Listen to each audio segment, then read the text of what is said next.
Oh, okay. I think I got a Test. All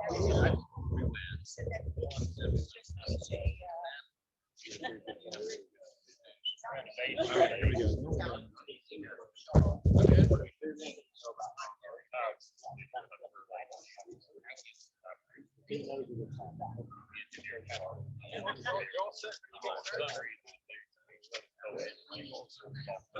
Oh, there's. Yeah, I got the camera right here. Let's see if it's recording. Is it recording okay? Awesome. That's true. Is the video, is the audio okay? Yeah. Okay, hey everybody. Thank you for joining us this evening. Great turnout. I'm really excited to see everyone here. I'm Conrad Olmedo, planning manager for the City of Burlington. I'm joined by Jamie Lawson, our planning director. Mr. Walter Boyd here helping us out, and Woody Elon is also here. Thanks for putting it all together. We are here to celebrate National Historic Preservation Month, just so you all know, it's May, and we've been doing some training sessions with just over time, talking about all the historic preservation efforts that the city's doing. So we talked about processes and we talked about standards this week. We figured it'd be something fun to have Mr. Boyd here do a walking tour of downtown to show us what things the history of Burlington's downtown. I also see Mr. Pennington. Brian Pennington's our chair of our Historic Preservation Commission. So thanks for joining us. I guess it's a walking tour. So Mr. Boyd, I can, if you got anything to say as far as logistics, you gotta, I think he's great at projecting his voice. Yeah, we'll try to stay as close to this area as possible if everything can be seen. Might want to get in a little bit closer because of all the traffic noise and all that. Before we get started, sign up, let us know, grab a cake and a drink, and we can. And we are recording this, so y'all, you can maybe have some other folks join us remotely. That's a Zoom webinar. We're doing a test, but it will be viewable later on. We'll see how that comes out. So thanks for participating. I'll leave it up to you. You can go ahead and get started. Well, welcome everybody. As Conrad said, I'm Walter Boyd. And first of all, let me tell you a little bit about how I got involved in all of this. I'm not a historian by training. As a matter of fact, my college degrees are in biology and chemistry, and I was a lawyer for 35 years with patent, trademark, and copyright. I learned most of what I know about Burlington from spending time down here when I was a little boy. My grandmother, who ran Alamance Insurance and Real Estate Company, along with several others at the corner of West Davis and Main Street, used to bring me downtown all the time. And since she was 70 years older than I was, she knew everybody. And she always told me about different buildings, introduced me to all the old people. She built most of the houses on West Davis Street, Fountain Place. Her name's on every deed of Fountain Place. And so all that stuck with me because she told me the story so many times over and over. And I got a tape recorder when I was about 7, 8 years old. And I used to bring it downtown and record all the old people, all their stories. And then when I moved back to Burlington after 35 years away from town, I started writing it all down. And I found out, interestingly, that nobody has ever written the history of Burlington. The closest anyone came was my old Elon history professor, Derwood Stokes, who wrote Company Shops, the town was built by a railroad. And Dr. Stokes was a wonderful man, knew a lot of stuff. He made several mistakes in there, but I thought he did a pretty good job. But other than his book, that's about it. There have been a lot of myths written about Burlington, especially in the old days. And matter of fact, before I came over here, I saw something posted on Facebook, a picture of the old Sprinkle service station. And so the person who posted it said, "Where was this?" And I saw 20 or 30 different descriptions of where it used to be. It was actually at the corner of Trade and North Church. And on December 7th, 1938, Sheriff Robertson, who was first day in office, he was murdered there, along with police officer Sonny Vaughn. They were reported, there was a report of a break-in, so the sheriff and Sonny Vaughn came over from the police station, which was right here, just went across the railroad track, and the burglar inside shot them both. Then he was shot. But that was a sad story of Sprinkle Service Station. But anyway, going back, let's go back to the very beginning. Why is Burlington here and instead of someplace else? Now, why did it wind up right at this location? Well, first, I guess, entity you would have to thank would be the old Eastern bison. Many, many years ago, even before my time, there were huge herds of Eastern bison here. They were smaller cousins of their Western buffalo, which you're familiar with. But anyway, every year, every winter, they would come down from up north, usually from Richmond, and they would come to warmer climates. But buffalo are creatures who don't like hills. So buffalo only follow flat areas. Second thing is they always had to be close to water. So there had to be either a river or a lake or something for them to follow. And over the years, these many tens of thousands of Eastern bison wore a path all the way from Virginia through North Carolina and into South Carolina and point south. And over the years, as the various tribes that were living in the area, they started using these buffalo trails as trading trails. And the most notable one was called the Great Trading Path. It went from Petersburg, Virginia, roughly down what's now Interstate 85, through here and all the way past Charlotte. And as the white settlers began coming in, they also used the Great Trading Path, which came right through here. And so this area was pretty well known and visited, but nobody lived here. First of all, the various Indian tribes that were living here in this state at the time, they only settled along rivers that were navigable. In other words, if they could use their canoes and boats or whatever. And there's no place in Alamance County until you get to Saxapahaw where you can actually use a canoe on Hall River or its tributaries like Alamance Creek. So nobody lived here.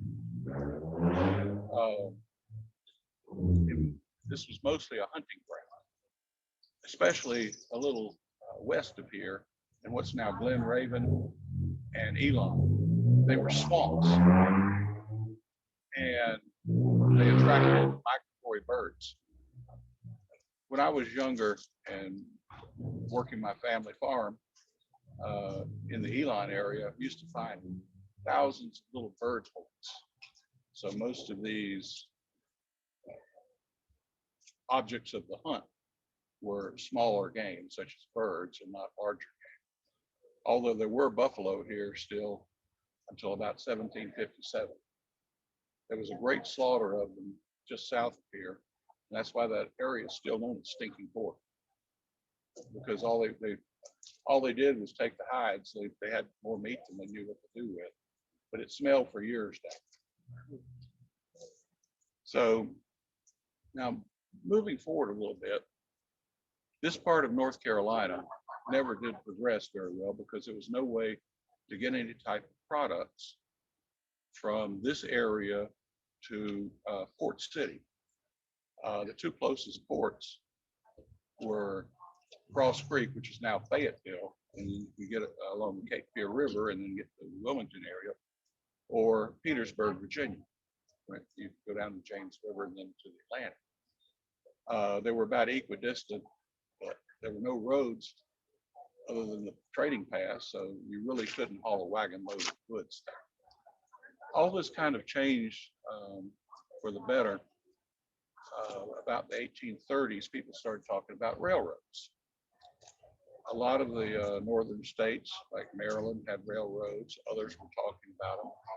And a group of prominent Alamance County citizens, or Orange County at the time, met here off the Highway 49 and said, why don't we talk about a railroad? And that got things rolling. By 1849, the North Carolina legislature chartered the North Carolina Railroad. And there was a big debate about it. They said, did they want it to connect with railroads from other states, just make it a purely intrastate railroad? The latter was chosen. The railroad was to run from Goldsboro to Charlotte and not connect with anything in South Carolina. So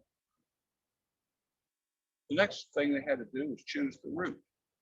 Now, the shortest route between Goldsboro and Charlotte goes right through Randolph County to the southwest.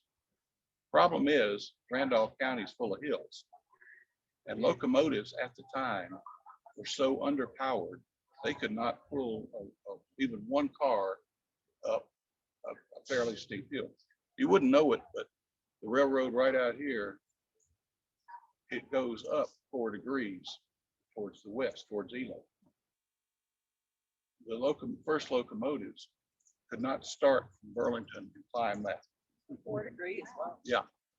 They could only pull 3 cars maximum. But first they had to get up at grade. And so they dumped sand on the tracks. Just buckets and buckets of sand, anything that allowed the locomotive wheels to grip and move towards the west. I don't think it was until shortly before 1900 they had locomotives powerful enough to pull the length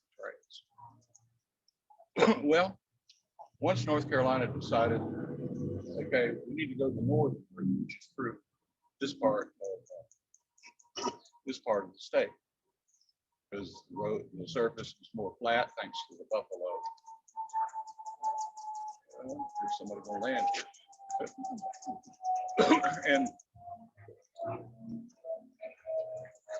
okay.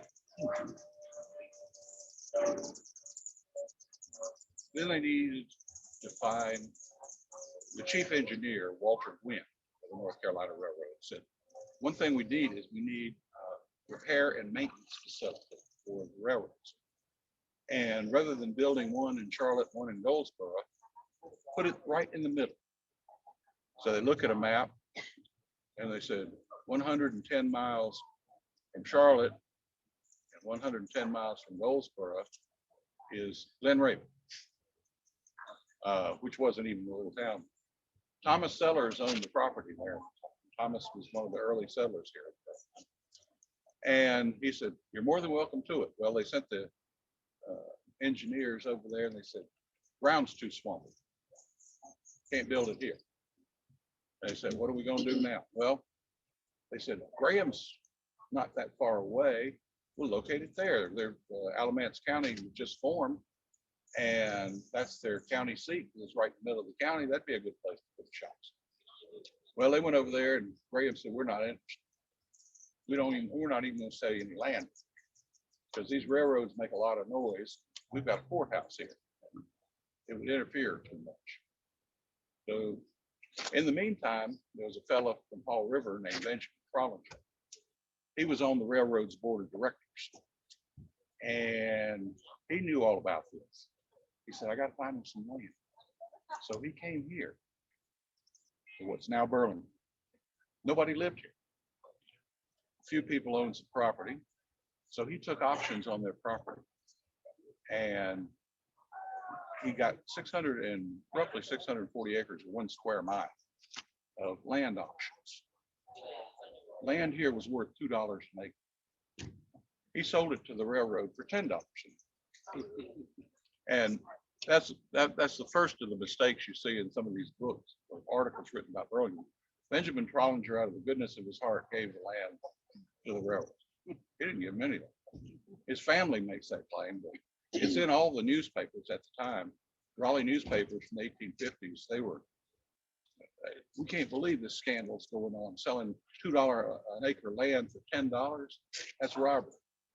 And of course, the railroad didn't need 640 acres either. All it needed was 30 acres for the shops.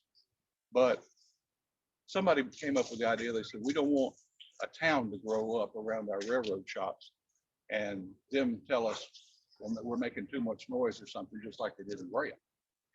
So they said, we'll buy the whole 640 acres. And the only landowners of any note around here, the first one was a fellow named Ephraim Cook. And there were others like Thomas Sellers. Now, these fellows had come down from up north because nobody really wanted to settle what's now Burlington. The reason is there's no water, or at least there wasn't enough for them to use. So most of the early settlers, a lot of whom came from Germany, settled along Alamance Creek in those areas. Other early settlers, like Quakers, that were part of my family, settled around Cane Creek. Third group of people, the Scots, they were sometimes called Scots-Irish because they were Scots who lived in Ireland for a while, and they weren't welcome anywhere. King James I of England was, even though he was Scottish by birth, he said, get rid of these people, they're nothing but trouble. So they first shipped them to Ireland. The folks in Ireland didn't want them, so they came over here. And they caused all sorts of trouble in Pennsylvania, and they ran the Quakers out down here. So when they settled east of Fall River. And so you had three distinct groups of people: the Germans in the western part of the county, the Scots in the eastern part, east of Fall River, Quakers down the south. Well, this was kind of like no one's land. Nobody lived here except Ephraim Cook. Now, he was part of a group of people. It's kind of interesting. They were Germans, but they were not Germans who had come over originally. I mean, the first Germans were here in Alamance County at least 1729 from records I've seen, even though this land was not open for settlement until 1742. But nobody bothered to get the records. They said nobody's there, so people just settled wherever they wanted. And this second group that settled Burlington, they had started out up in Virginia, west of Fredericksburg. There was an area the governor thought was full of silver. As it turned out, there was no silver there, but he imported a whole bunch of silver miners from the Rhine River area in Germany. They all came over about 1718 and settled up there, and were fairly happy until the French and Indian War broke out. Then they were, at the time, they were right there on the front lines. And they said, we don't want to be here, so where can we go? Well, you can't go up north because they don't want you up there. You can't go south because they're crown colonies. Like Virginia, you had to be a member of the Church of England. But they said, North Carolina, go over there. So that's why they all came down here.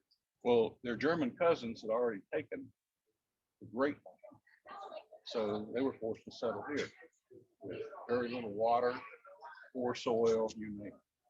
Most prominent of these folks was a fellow named Michael Holt, and he lived on right where Webb Avenue meets Williamson. As a matter of fact, the old Holt Cemetery is behind there. All the tombstones have been pulled up by animals. I remember at least half a dozen. And Dr. Stokes copied all of those old tombstones because he was a Holt descendant as well. The Holts later became famous and better known when Edwin Michael Holt had the idea of using steam power to run the machinery for cotton mills, textile. So they call them cotton mills in the old days.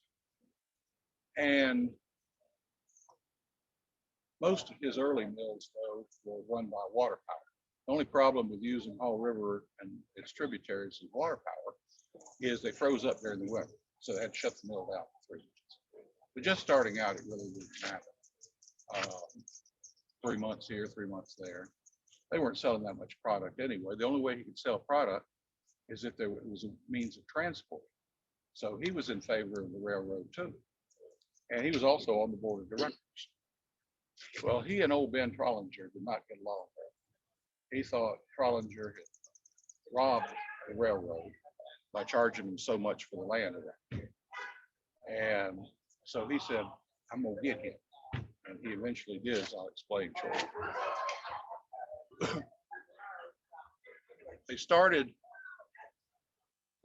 All the track through here was laid late 1855. And what took the longest was grading the land and building the bridges. Once they got all that done, it didn't take very long to lay the track at all. I think it took 3 months to lay all the track from Mebane to Gibsonville. And the final spike was driven in January 1856. And then the line was open. The next step was to build the shops here. And they, sorry, I'm getting a little dry in the mouth. So they had all the buildings planned out. The largest of them were going to be for servicing the locomotives and building the rolling stock. In other words, box cars, flat cars, all that kind of thing. So 2 gigantic buildings were built right behind us here. There's nothing left of them now except a few ruined walls here and there. So you really can't visualize. There's a nice little diorama over in the Amtrak station showing what this area looked like as soon as the railroad. Shows all the shop buildings and everything around it. And first thing they had to build was a boarding house for the workers. And they built that right at it would be at the end of Main Street. And then they started building the brick buildings. When they were complete, they were the largest brick buildings in the state of North Carolina. And I've got pictures of the old shops as they originally looked. Probably the only one. It was made in August 1870 and shows all of them laid out. After that, the buildings were torn down, everything's changed, so it wasn't exactly like this picture. But the fellow that did the diorama over there at the Amtrak station did a good job. So if you're ever over there, take a look. By the way, the Amtrak station itself is not an original railroad building. They make that claim, but the building that's there now replaced a wooden building. It was there from about 1857 to 1863. By then, it had rotted away so much they tore it down, and they laid the foundation for a new building. It was a roundhouse, even though roundhouse is a very loose term. It originally was a big round room where there was a turntable, and once a locomotive came in, they could turn it around on the turntable and send it in the opposite direction. They had a turntable, but it was in front of the current building. By the way, there used to be at least 10 tracks, all these side tracks, because you had to take cars on, cars off, and locomotives on, locomotives off. So there are a lot of tracks. Caused an interesting story in Burlington's early days. It didn't have a policeman, it had a constable. And constable about 1865 or 70 was Cicero Fidello niece. They called him Bud. He was from the Elon area, but he was town constable. And he also was watch repair maker and got the jewelry business.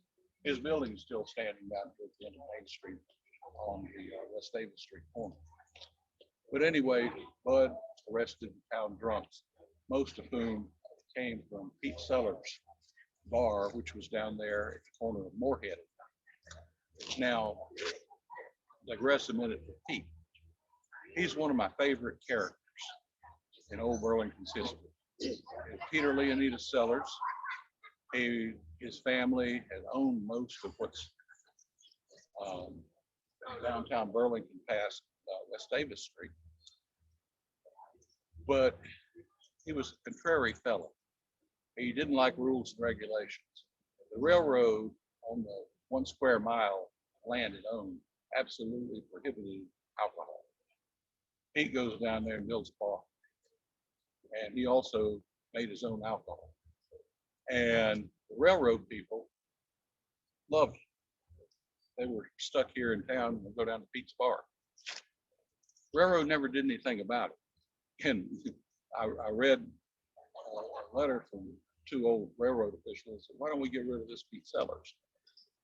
And they said, well, somebody worse might come to it. Let's just leave it. But Pete was a very brawling type of fellow.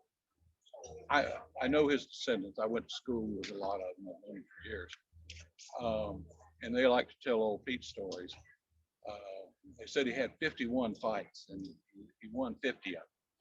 He only lost 1. And that was when somebody took a Bowie knife and sliced him across the stomach. All of his insides came out, fell to the ground. He just picked them back up, tucked them back in with dirt and all, and continued to fight. But he eventually lost. But he actually at one time he owned, because the railroad always paid in gold, which was very rare here.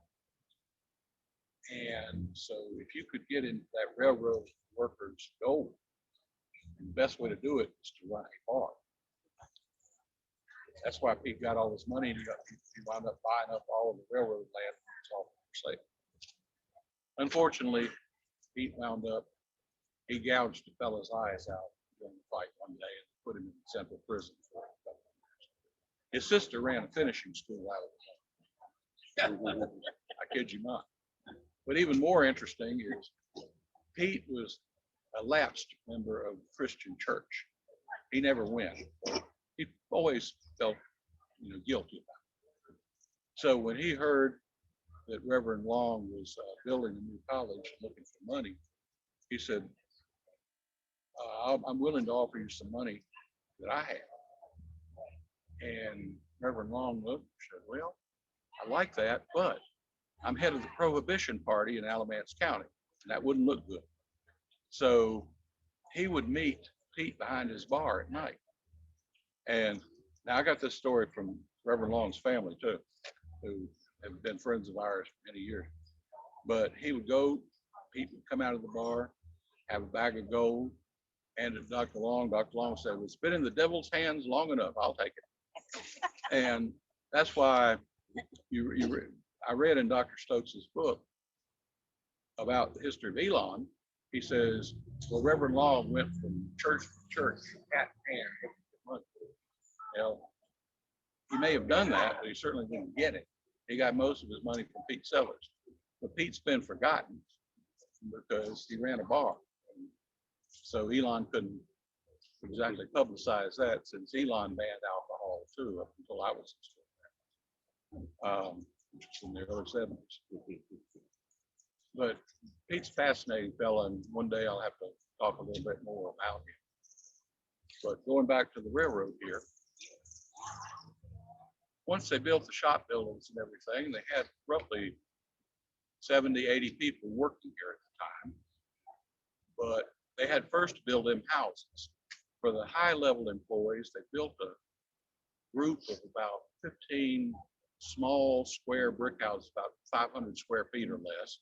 They were all located along the railroad on the other side of the tracks, just right across the tracks here. And it was known as Brick Row. I remember the houses. They didn't tear them down until I was probably 15, but they were all lined up right there. People were still living in them. They were well-built houses. They said, we don't need these places. They tore them all down. There are actually a couple of original houses They were made of wood. They still exist, but you really have to dig and find those places. Most of them are off Broad Street. But once they had that, they said, well, what if we have people visiting the area? And this is where it kind of gets interesting. As part of his deal to sell the 1 square mile of land here, Benjamin Trollinger said, the trains from Goldsboro to Charlotte have to stop at my new hotel in Hall River. He had built a brand new 30-room wooden hotel called the Hall River House. And he made his money serving meals to the passengers from the train. The trains that would pass through. He was making a boat. Well, this is where A.M. Holt got his advantage. A.M. Holt went to Charles Fisher, who was president of the railroad at the time, and for whom Fisher Street is named. And he said, Mr. Fisher, we need a hotel in company shops where all of our railroad shops are. And Charles Fisher was receptive to that because he preferred to live in Salisbury, where he was from. And he only liked to come up here for business. And he said, but if I had a hotel there, I could get all the business done and I would have a nice place to live. So he authorized the building of what was called Railroad Hotel. It turned out to be the end of Fisher and almost the end of Burlington because the hotel was so expensive that it nearly bankrupted the North Carolina Railroad. It was a 2-story brick building with a beautiful porch. It sat right here at the corner of Main Street and the railroad. And of course, there's no Main Street except right where it crosses the railroad anymore. But it used to sit right up there on the edges. Kind of hard to tell people who have never seen what old Burlington looked like because all the streets have changed and all the buildings that used to be here were torn down. For example, where we're standing now used to be Main Street and we went all the way through to the other side. But anyway, the hotel got built and it actually became very successful. A lot of board of directors members came here for meetings. The North Carolina Railroad's office was actually right here behind us where Paramount parking lot is. It was a very nice, it was a square brick building. It looked like a 2-story house, but it was known as office building. And the area immediately surrounding it, really going from Main to Spring, Front Street on, was called Railroad Office Lot. It had the only trees in this area because they cut all the trees down for timber, for building the shops, or for fueling the locomotives, because all the locomotives at the time were fueled with wood, not coal. That didn't come along for years later. So there were no trees you could see for miles. But they had the only trees here. This is a nice little wooded lot. And there were also the president's house that no president ever lived in, except President Smith briefly in 1870. There was a vice president's house, usually supervisor lived in that house. But that pretty much completed the buildings, with one exception. One exception being John M. Morris General Store. They needed a place where people could go and just buy things, people working for the railroad. You know, they want to go buy some cloth or buy some grain or seeds for planting, buy them at John M. Worth Store. The Worth Store, which was built at the time the railroad buildings were between 1856 and 1858, sat on the railroad right past the terminal end of Spring Street. I've got a few pictures of it. It was just a small white building, had the store in the front, meeting hall upstairs for church meetings, things like that, post office in the back. Now, most of the people that lived here at the time were from somewhere else. The reason being, nobody that lived in North Carolina knew how to run a railroad. So engineers, people that manufactured products that the locomotives and the freight cars needed came from overseas. A lot of them came from Ireland. A lot of them came from England, Scotland. Thomas Robertson from Scotland used to run the blacksmith shop. He made anything out of metals. He was particularly good with brass and metals like that. He taught a lot of people how to do that type of work. Other folks came from states that already had railroads, like Pennsylvania, Maryland, South Carolina. One interesting fellow that came from South Carolina was Carl Friedrich Rawhut. You probably heard of Rawhut Street, which is Highway 62 going out of Burlington. But Carl Rawhut, everybody called him Charlie here, he was from Prussia. And in 1847, he was turning 21 years old, and at that age, he could be drafted into the Prussian army. And he didn't want to go. So there were some American tourists from New York, happened to be right there in Berlin at the time. And Charlie had learned how to speak English. So he went up and asked him, he said, I'll give you a tour of Berlin if you take me with you when you go back. And so he just followed me. He took his toolbox, and Charlie was a woodworker. He took his toolbox and went back with the American tourists and went around in New York. There he helped carve wooden fixtures for the inside of homes and things like that. But then he heard about the railroad that paid good money and in gold for people to build boxcars and things like that, or to carve the interiors of passenger coaches. And Charlie said, I like that. So he took a train, came down, went to South Carolina. They had a better developed railroad. But then in 1860, when South Carolina seceded from the Union, he said, I don't want to be part of this. No fighting for me. So he came here and he carved the wooden cars for the North Carolina Railroad. He wound up staying for North Carolina. He saved his money. He had a little wooden shack, believe it or not, that he and his family lived in on East Morehead. And I know his descendants, and they showed me pictures of what that little shack said. It had dirt floor, and he used to scrape that dirt floor and put all his gold in it. And that was his bank. And getting noisy down there. So a little later, after the war was over, Charlie dug up his money and used it to buy a whole bunch of land on Highway 62. He lived at the corner of Fisher and Roebuck and had a big mansion there. And that's why the street later became known as Roebuck Street. He also built a building down here. You can't see it, but it's right at the corner of Spring and East Front Street. It's known as the Rawhut Building. In August of 1887, he and Bud Neese both got a load of brick, and Bud built his jewelry store at the end of Main at Davis Street, and Charlie Rawhut built his building at the corner of Spring and East Front. It's still there. Both buildings are still there. And his son, Charlie, also named Charlie Jr., ran a general store there for many years. But what caused him to build the brick building was a series of fires.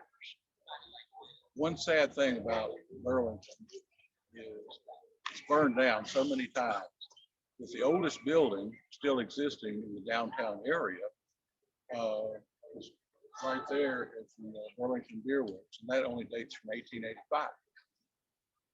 Now, I mentioned the old Worth store. That sat there for many years. Interestingly, during the Civil War, all of the banks in the Confederacy were to send their gold to Richmond. A lot of banks didn't want to do that because they said, we send it up there, we'll never get it back. So the Bank of Commerce of New Bern took all of its gold and put them on a train and said, where's an isolated area where somebody could keep an eye on? And they said, there's a wooded lot in front of the railroad's office building. So fine, we put it there. So they dug up several holes and put all of the gold in the ground, covered it up so we'd get it after the war. Well, they did.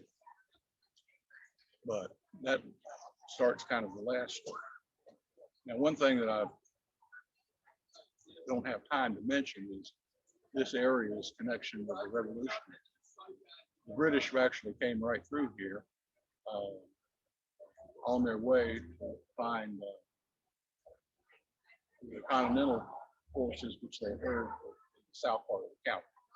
But that takes too long. But that's how Tarleton Avenue got its name, from after British Lieutenant Colonel Manaster Tarleton. That was the route he took coming through.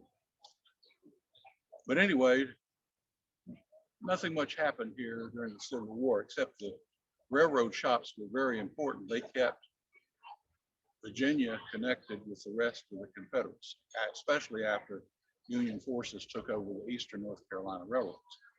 So this became a lifeline. And the reason it did, even though originally the North Carolina Railroad never connected with the Richmond and Danville Railroad, as soon as the Civil War started, they said, we might need that railroad, and because it has tracks connecting all the way out to Atlanta.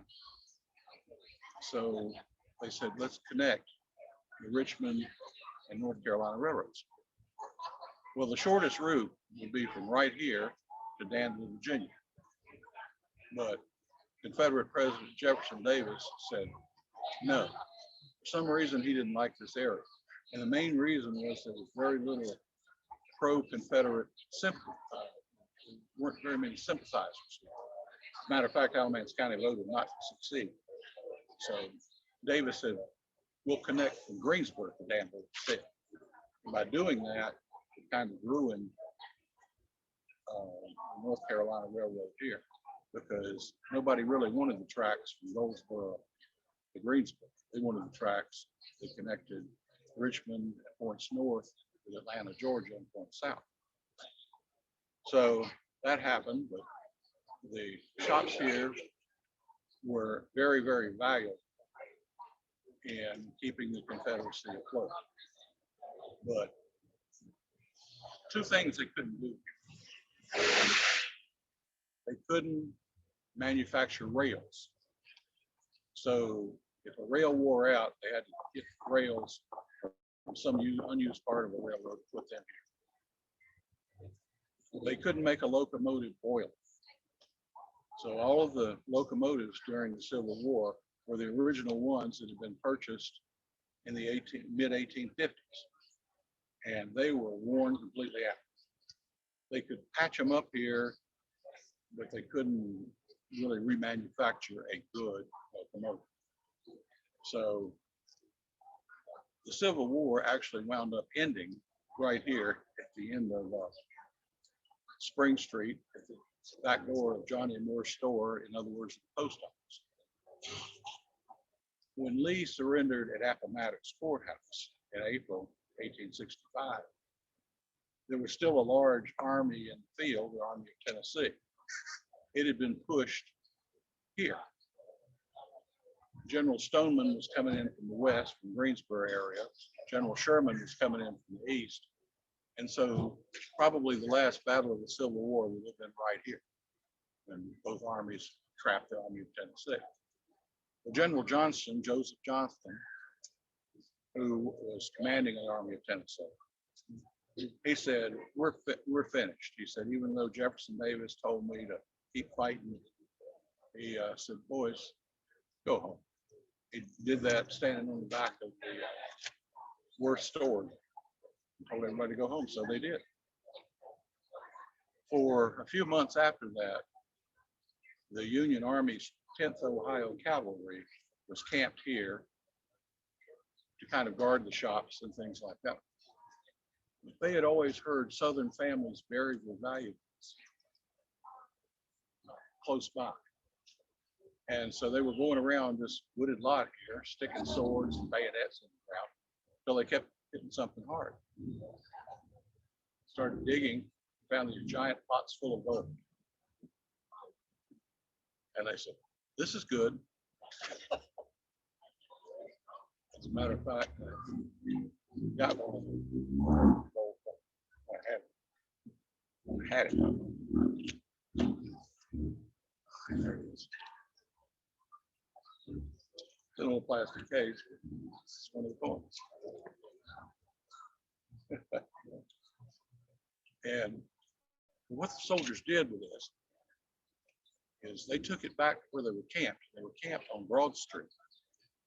Those of you who remember the old Broad Street School, that was a training field for Charles Fisher, who'd been killed during the war. He was head of the North Carolina Railroad, founded a regiment, and then wound up getting killed at the Battle of Bull Run. Well, Union soldiers used that land to pitch their tents. When they dug up the gold, they went back over there, scooped little holes in the ground, put the gold in that because they knew the officers would come and try to take it away, which they did. It wasn't long before several generals showed up here and says, bring back all that gold. It's government property. They said, what gold? You don't see any gold. This whole story is written up. The general commanding the 10th Ohio Cavalry wrote it up 20 years later. But when he wrote his book, he couldn't remember where he was. He said, I must have been in Salisbury. So the story is there, but it's talking about Salisbury. It's actually here because he mentions the railroad's office building and the few trees in the wooded lot. Could only be. Well, make a long story short on the gold. What happened to it? Well, soldiers went back home. Union soldiers went back home. They said, we'll come back later and get our gold. They didn't remember where they were either. So all that gold sat there in the ground, or most of it, for the next 36 years. In 1901, the City of Burlington said, we're going to start our first public graded school. And they bought an old Methodist school on Broad Street. And they said, we'll expand it and build a nice school. Well, they hired a couple of people to dig. Well, these people kept turning up these shiny, well, they thought they were brass tokens. And the guy that was leading the work crew, Bob Sutton, he said, that's all they are. They're not worth anything, but I'll take them off your hands for you. He gathered up all this gold. He was a member of the Burlington City Council too. So What was his name? Bob Sutton. Sutphin. He then gathered up all his gold in left hand. The only reason I know about him, my grandmother knew his daughter Rose. They were about the same age, and that's where my coin came from. Rosa had one of them. She gave it to me. She said, "Oh, let's be a good souvenir." But they had so many people were hearing about the gold, they didn't know where it came from. They just knew that over there on Broad Street, they were digging up gold all over the place. And so anybody that ran a hardware store in this town sold out picks and shovels, and they sold out as quick as they could. There were actually ads in the Burlington paper at the time saying, buy your gold digging shovels here at my store. And by that time, most of the gold was gone. Every now and then they'll turn up a coin. There's probably still some coins under the parking lot here. So we dug that area. But anyway, kind of speed things on a little bit since it's getting late. Burlington as a town did not start growing until after the Civil War. Several people set up businesses here, even though they had to get permission from the railroad to do anything here in town. But the railroad was going down the tubes. The reason being, North Carolina Railroad was bankrupt. The only way it could make any money was by leasing its tracks to the Richmond and Danville Railroad, which had money. And that happened in 1870.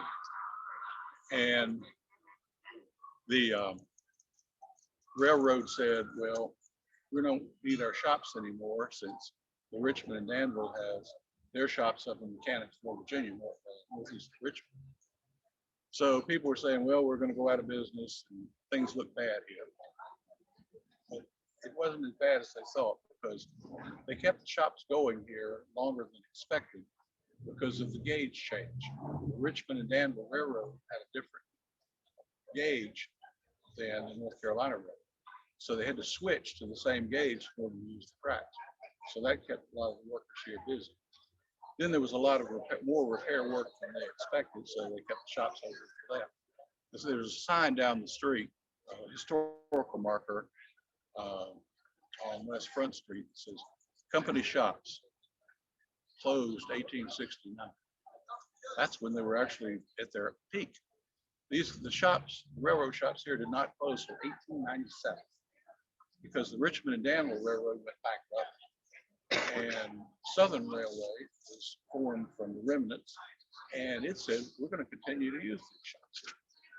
However, most of the railroad workers had seen the handwriting on the wall and said, well, we might not be fired now, but we'll probably be fired a little bit later. So they said, let's go into some other line of work.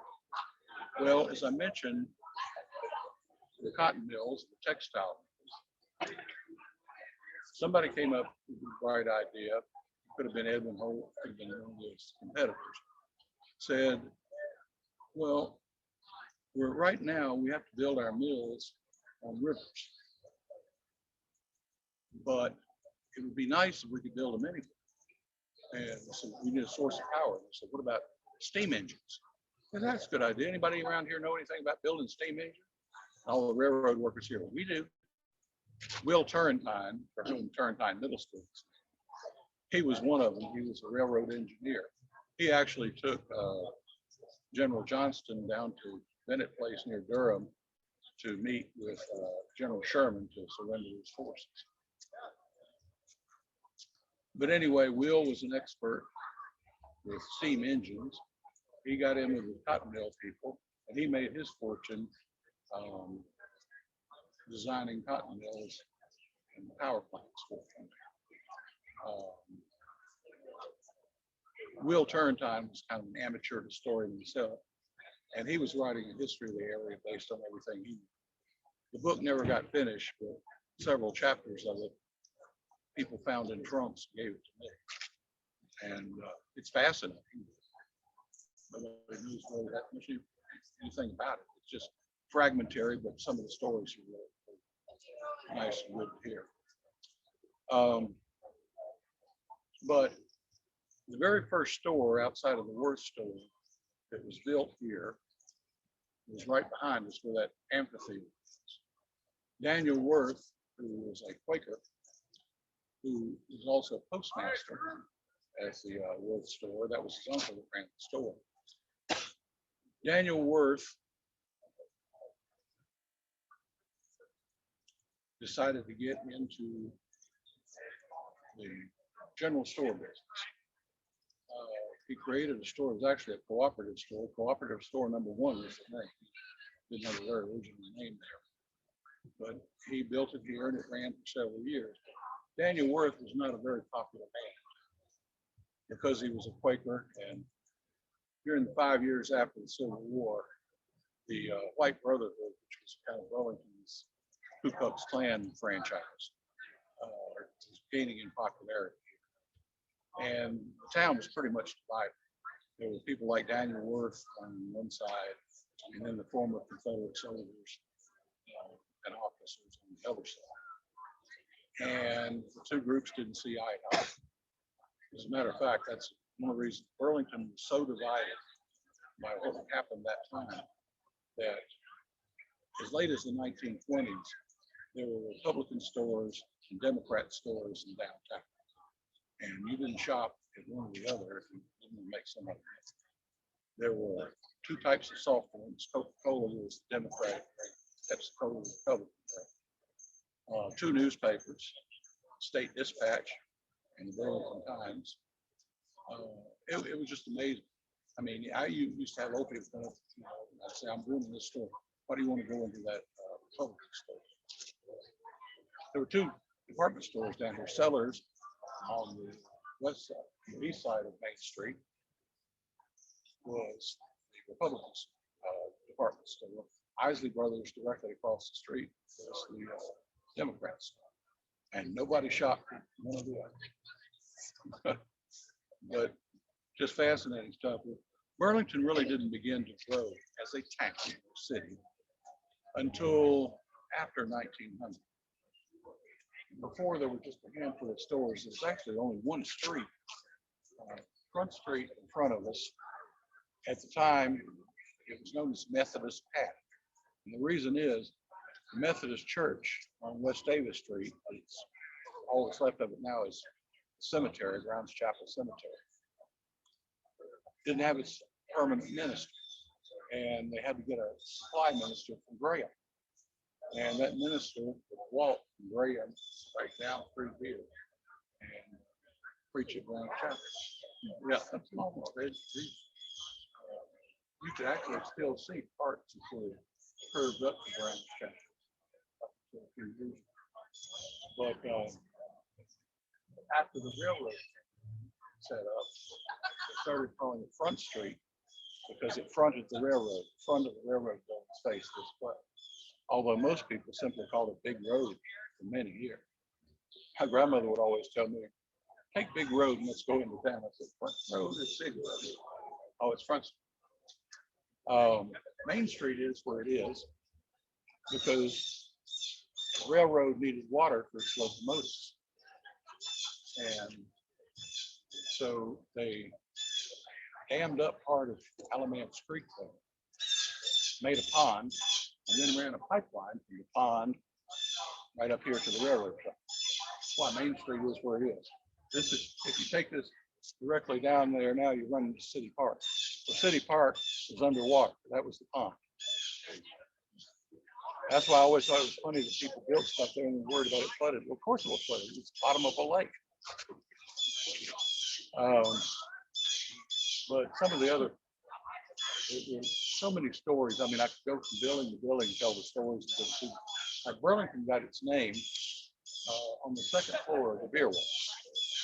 That building, well, 1884, this whole block was burned. It was an arson fire. And so James Alexander Holt built that brick building, at least the old part of it, not the new part. And it had a big room upstairs, which was the largest meeting room in town. And that's where in 1887, they had a meeting and said, well, we got to change our name. You know, the railroad eventually go out. The railroad people said, well, we kind of like, they were mostly union people. Said, we kind of like Carolina Deli. I said, most people wouldn't spell that. And the mill people said, we like Holtsville. There's a Holtz and all the mill. And John Lane, John was a former slave that worked for the railroad. And he was also the first elected alderman for the city of Burlington. Everybody liked John. He was standing at the back of the room and he said, all this argument, he turned to Will Long Jr. He said, I haven't heard so much fussing and fighting since old Burlington the Bull was king. And Burlington the Bull was a Jersey bull that was sent from Burlington, New Jersey to Daniel Worth from his Quaker friends up there to help rebuild the dairy herds after the Civil War. And anyway, in 1885, Dr. W.S. Long, who founded Elon, he was also interested in purebred dairy cattle. And he had his own herd in Graham where he lived. Well, at the time, there were no fence laws. And so they were all mixed breeds. And he said, if we had a stock law, we could get purebred cattle. They said, that's a good idea. Well, they passed that law requiring all livestock to be fenced up, but it upset everyone. First, you had to build a fence, then you had to make sure your animals didn't play. But Burlington bull was a tame Jersey bull, and the kids used to ride down the streets. It was kind of like the transportation. So they were the ones that protested so much when the stock laws went into effect. Daniel Worth had to pin up Burlington. Well, a couple of years after that, people got so mad at Daniel Lewis, they burned his store here. Then they went over to his house and barns and things, which were at the corner of Fisher Street and Webb Avenue, and burned all that too. So Daniel went bankrupt and was forced to move to. But that's how Burlington got its name, that room right upstairs. For years, the City of Burlington had a brass plaque on the front of Main Street Drugstore. It said, "The City of Burlington received its in a meeting room on the third floor of this building in 1887. And I said, that'd be kind of hard. I said, first of all, the building that's here in 1887 was torn down. Like this building did. I said, second of all, that building had a third story. How did they have a meeting in the building that hadn't been built in the third story? They didn't know it was right here. Anybody that wrote up about it said, meeting was held second floor of Jim Alex Holt's store. Well, most people don't know where Jim Alex Holt's store was, right there in the corner. And he built it after the fire. Actually, that lot there is business lot number 1. In 1866, the railroad planned out Burlington, laid out the streets where things were going to be, and named them. And they decided to name most of the streets after members of the railroad's board of directors. But it was before 1866. So if you were a member of the board of directors before 1866, you had a street name. Except a few had been changed, like director means. People that were living on his street didn't like it. We didn't live on Main Street. So in 1914, they asked the city council, we changed the name. And they said, yeah, we changed it to Maple. But it used to be Main Street. There were several others that changed for one reason.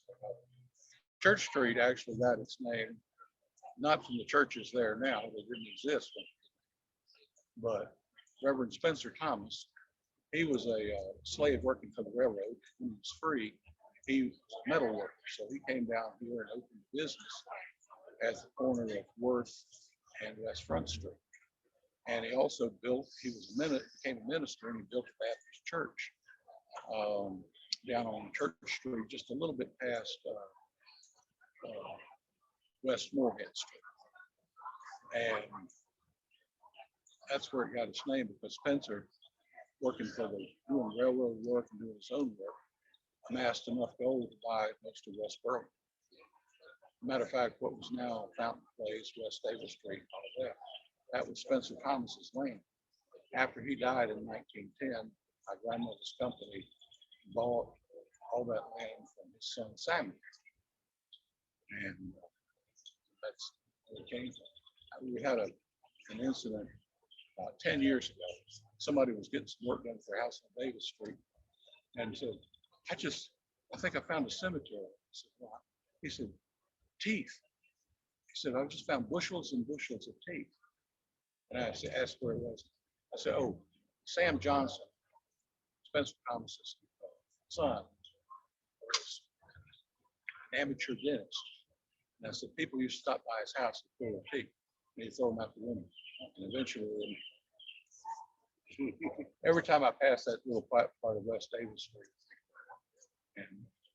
but it's beginning to sprinkle a little bit now. It's almost, I'll tell you just briefly.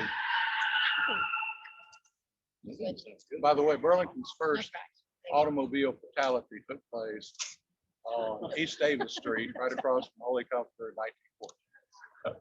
But I think they're doing that.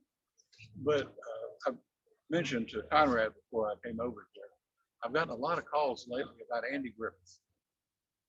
And most of you don't know that Andy Griffith got his start here. He was youth choir director at First Christian Church at the corner of West Davis and Church Street. He was a student at UNC Chapel Hill, and a friend of mine was in school with him. He said, Andy said, you know any jobs? He said, yeah, my church in Burlington, looking for a youth choir director. He said, if I can get up there, I'll take it. My friend said, well, I've got a car and I go back and forth home all the time. He said, that's good enough. So Andy worked there for 2 years, made $50 a month. And Then he told my friend, he said, I want to get back too. And my friend Woody said, well, not that one. He said, well, my brother-in-law, Sam Selden, is the director of the Lost Colony. He said, I'm sure he hired him. Andy went down there and he got the job, and so walked around. Wow. And anyway, that's what started his acting. Andy loved Andy so much he stayed. As a matter of fact, Woody and I called Andy right before he passed away when we first heard First Christian Church was for sale. And said, we'll turn it into a museum, name it after you if you would help us with the funding. He said, no, thanks, I'm not interested. Just like that. But Elvis Presley, when he was here on February 15, 1956, he parked right over there where the depot kind of sticks into that. That was where the Carolina Theater used to be. Elvis parked in front of the Carolina Theater. And he stayed across the street, Piedmont. The reason he stayed at Piedmont was $2 a night. When Elvis got into town the previous evening, he stopped by the Alamance Hotel down the street here and said, I'd like a room for me and my boys. How much are rooms? He said, $4 a night. I said, well, got anything cheaper? They got Piedmont up there for $2 a night. It's kind of a dump, so I'll take it. So that's where he stayed. And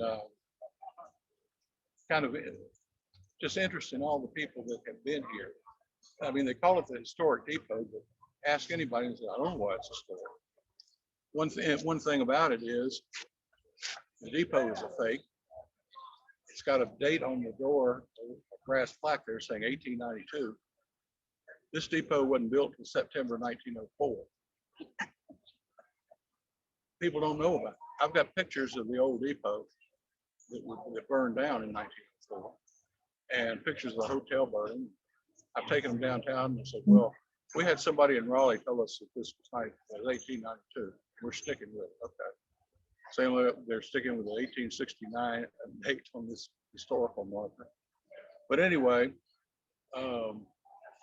several presidents had come through this area, and Teddy Roosevelt was the first to actually walk through this depot. At the time, it was up on the railroad track and turned in the opposite direction. But Teddy came here in October 1912 as a candidate for the Bull Moose Party.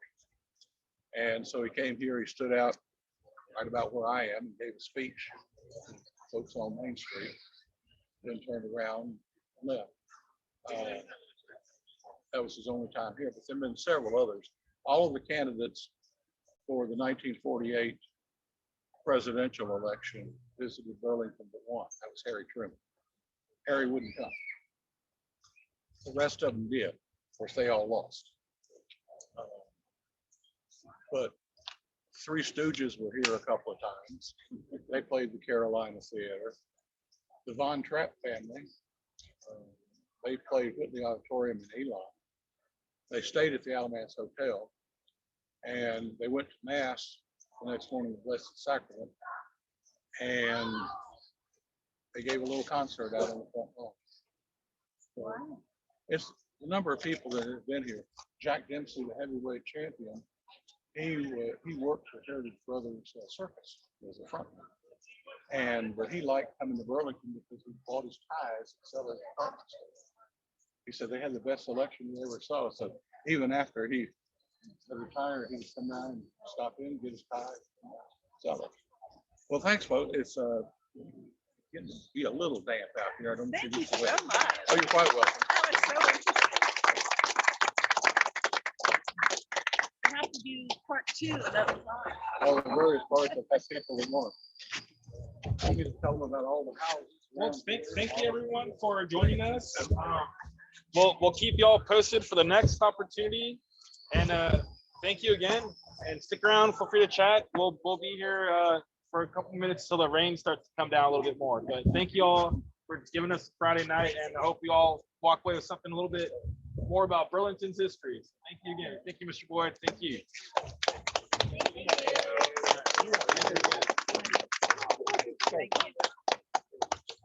Thank you. Yes, sir. Thank you.